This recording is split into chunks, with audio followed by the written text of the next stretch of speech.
Guy, I'd like to come back to this idea of pain that Tanya talked to. You and I, and perhaps other people in the audience, are very well aware that we're about to go into what's highly likely quite a strong El Nino phase. Now, just to maybe you can give us a little bit of a recap on El Nino and how you think that might interact with existing climate change, and how that might give us a sneak preview of one of these scenarios that we'd like to avoid. Thanks, Boris. Well, first I'd say yes, the solutions are not simple, but I think the challenges are becoming increasingly clear. So there's a lot of clarity around what is emerging in our climatic system, part of which is the interaction of what were once decadal natural cycles with global warming.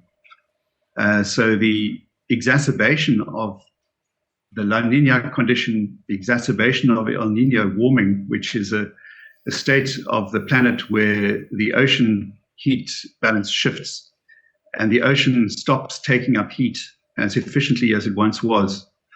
And so the atmosphere responds in ways that can cause climate devastation across many parts of the world. About 40% of the oceans are in a marine heat wave state at the moment. And we can see a lot of climate disruption we've seen in the Northern Hemisphere, particularly some increasingly adverse impacts. So I think the writing is on the wall in a very, very clear way. The solutions are complex, I won't deny it.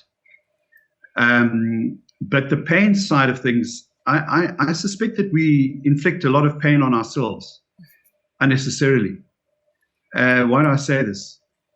I think that governments seem not to realize how much power they have as the fiscal sovereigns of investing in solutions themselves.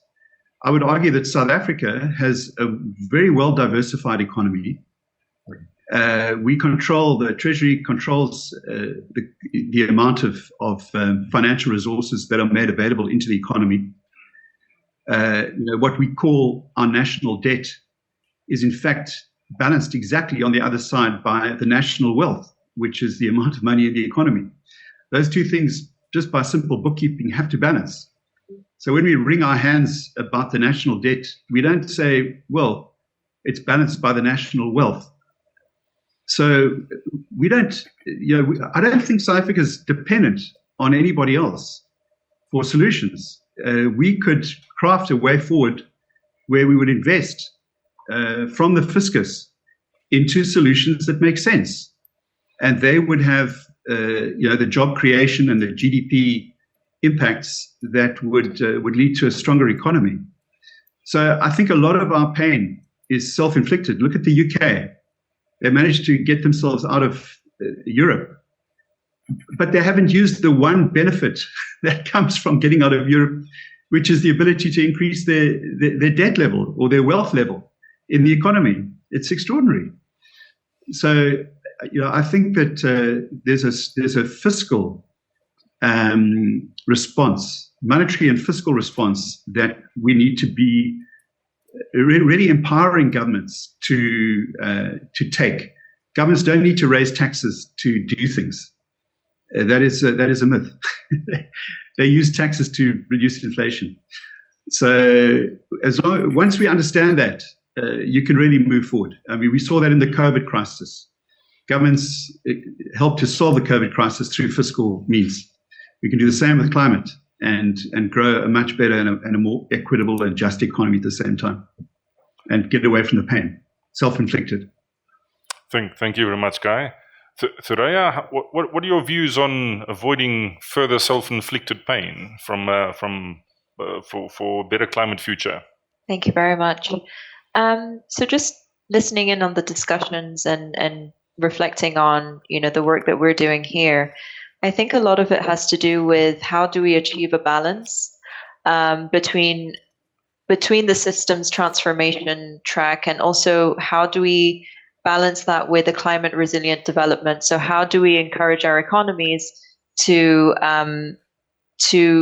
push forward those two pathways in order to get to a level where we can achieve a just transition making sure the socioeconomic factors of countries, including developing countries, are also considered. So I think it's trying to have the balance between making sure countries are going forward in a sustainable way, both in their societies and economically. And how do you increase your transformations, from a mitigation aspect, but also from an adaptation aspect?